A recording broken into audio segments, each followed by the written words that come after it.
Everyone, welcome back to the deep dive. So you know how you sent us that video, that New Credit Crisis Opkomst with Arno Wellens? Yeah, the one from To New World. Well, we thought it was pretty thought-provoking, and we figured, hey, why not do a deep dive? It is a pretty dense video, to be honest. All in Dutch, too. Exactly. So we're going to break it down, pull out the key insights and those aha moments that Arno brings up, especially about EU financial policies, right? Absolutely, that's the goal. One thing I really appreciate about Arno, by the way, is that he explains these complex economic topics in such an accessible way. I mean, he even manages to sneak in some humor along the way. Yeah, it definitely makes it more engaging to follow along, for sure. So for this deep dive, we're going to focus on a few key things that Arno brings up. First, we'll look at the remaining funds from that big COVID-19 recovery fund, that next generation EU thing. Yes, the Corona funds, as it's often called. Right. Then we'll get into how they're planning to use some of that money for a digital decade, which includes things like digital passports and, that whole central bank digital currency, the CBDC. A lot of buzz around that these days. Oh, absolutely. And then we'll wrap up by looking at what all of this means for defense spending and the chances of, well, you guessed it, another credit crisis. Sounds like a plan. So let's dive straight into that COVID-19 recovery fund.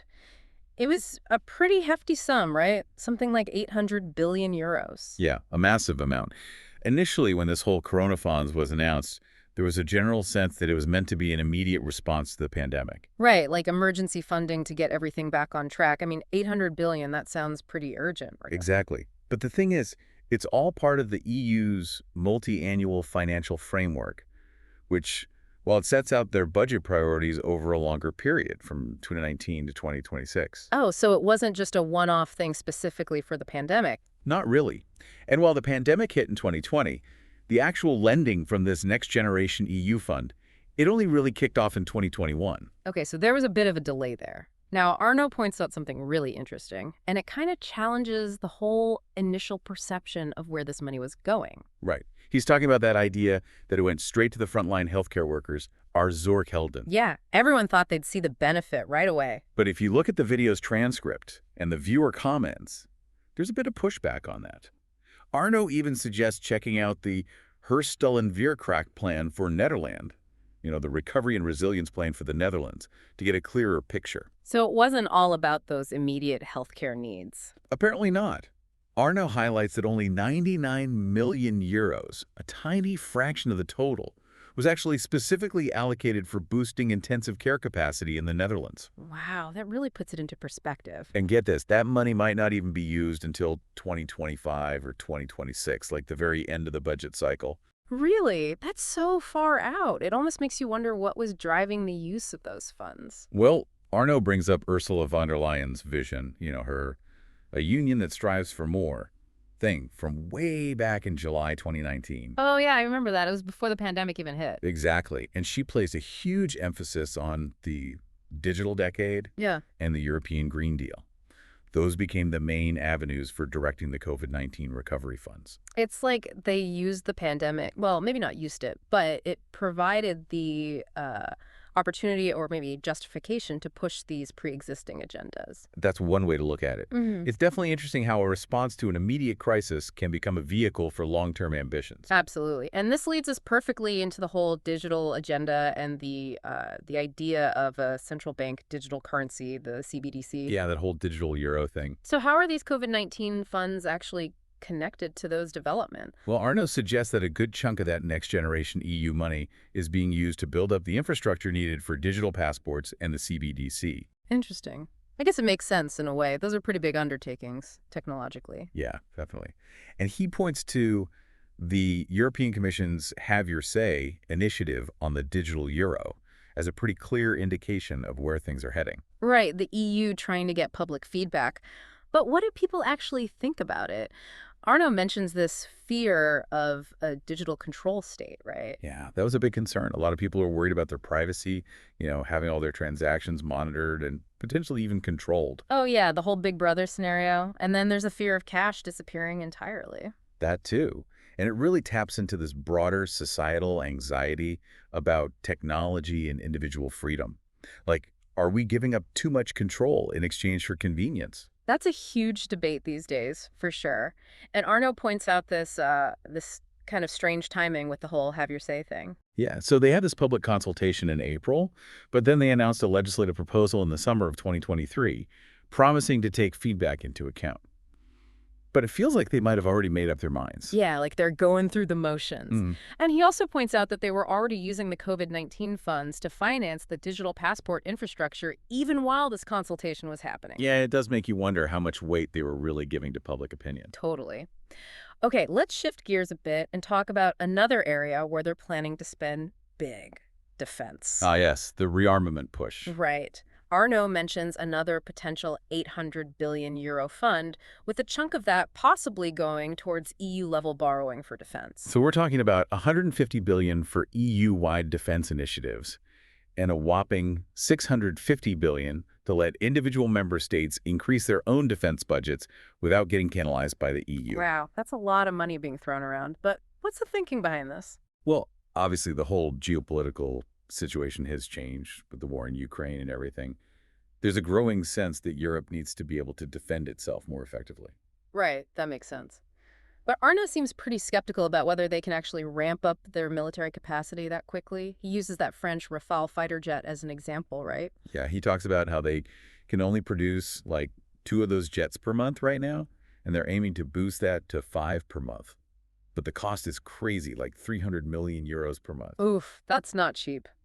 And when you consider that Ursula von der Leyen's term only has about 5 years left, it's hard to imagine them achieving this massive military buildup across the entire EU anytime soon. Yeah, I can see how that would be a challenge.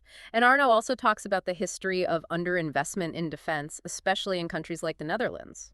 Right, he points out that the Netherlands has consistently failed to meet that NATO target of spending 2% of their GDP on defense. Which is interesting because they're usually pretty good at following the rules, right? Yeah, but there are all sorts of bureaucratic obstacles as well, like disagreements on how to even calculate defense spending or worries about nitrogen emissions from military vehicles. Oh, yeah, the nitrogen issue is huge here, isn't it? Absolutely. And then there's the fact that they actually dismantled their tank brigades a while back, and now they're having to buy new ones at a much higher cost. It's kind of a mess. Sounds like they've got a lot of catching up to do. And it's not like you can just build a whole new army overnight, right? Arno mentions some pretty lengthy timelines for developing military capabilities. Totally. He talks about how it can take 20 years to get a new tank brigade up and running, just because of how long it takes to manufacture everything. Wow, 20 years. That's crazy. And then there's the U.S. Tata-8 missile defense system, which took 31 years from initial conception to actually being deployed in the UAE. And even the French Aster missile system took 17 years to become fully interoperable with other systems. It's a long game for sure. And then there's that whole sensitive issue of nuclear weapons in Europe, which Arno touches upon. Yeah, he brings up a very important point.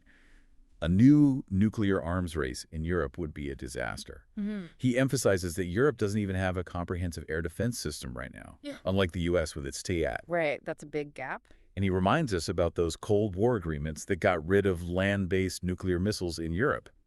It's a delicate balance, and any moves to disrupt it could be very dangerous. Yeah, for everyone.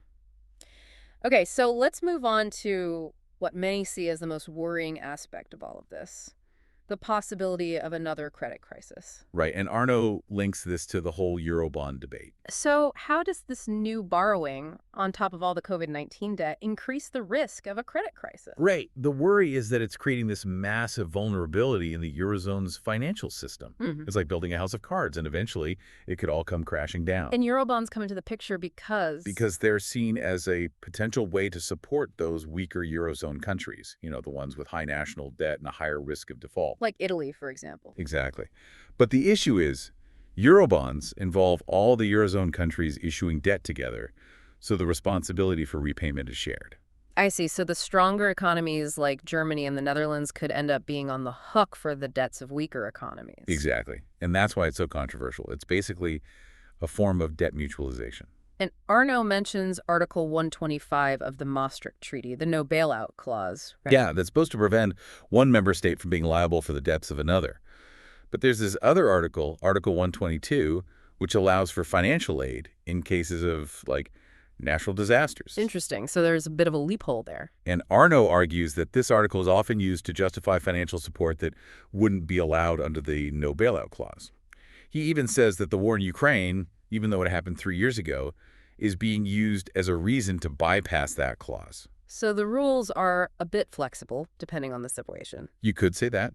And then there's the European Central Bank, the ECB, playing a big role in all of this.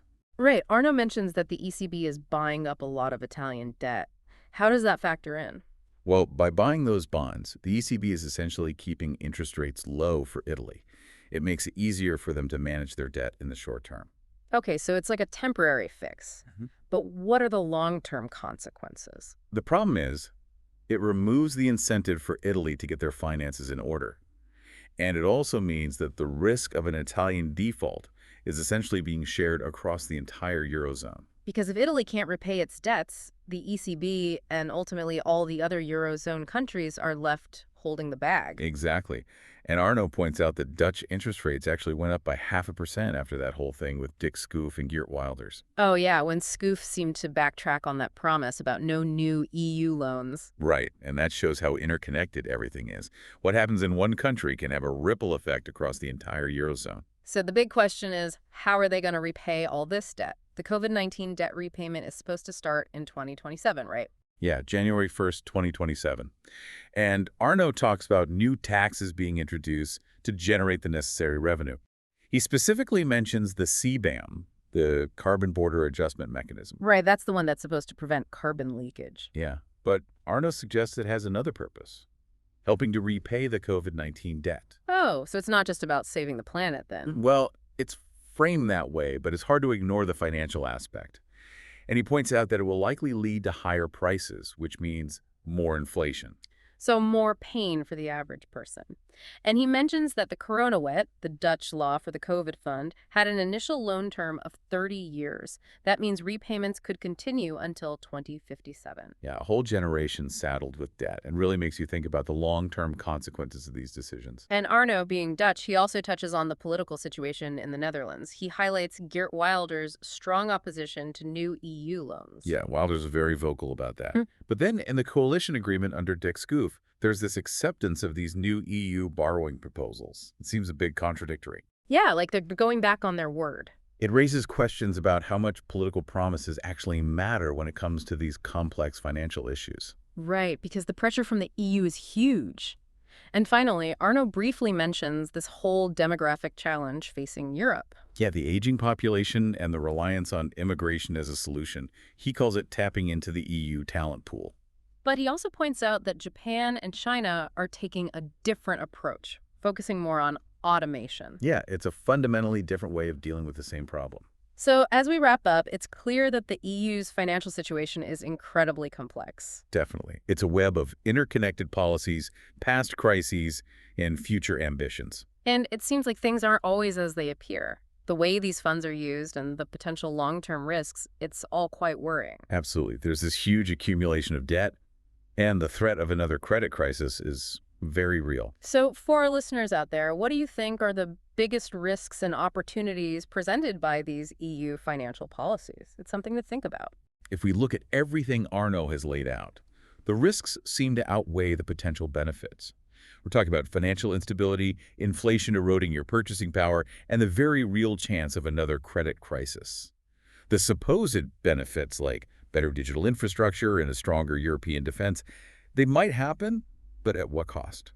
It's a tough situation for sure, and it requires us all to stay informed and think critically. Absolutely. Thanks for joining us for this deep dive into Arno Wellens' analysis. We hope it's given you a better understanding of this complex and, frankly, concerning issue.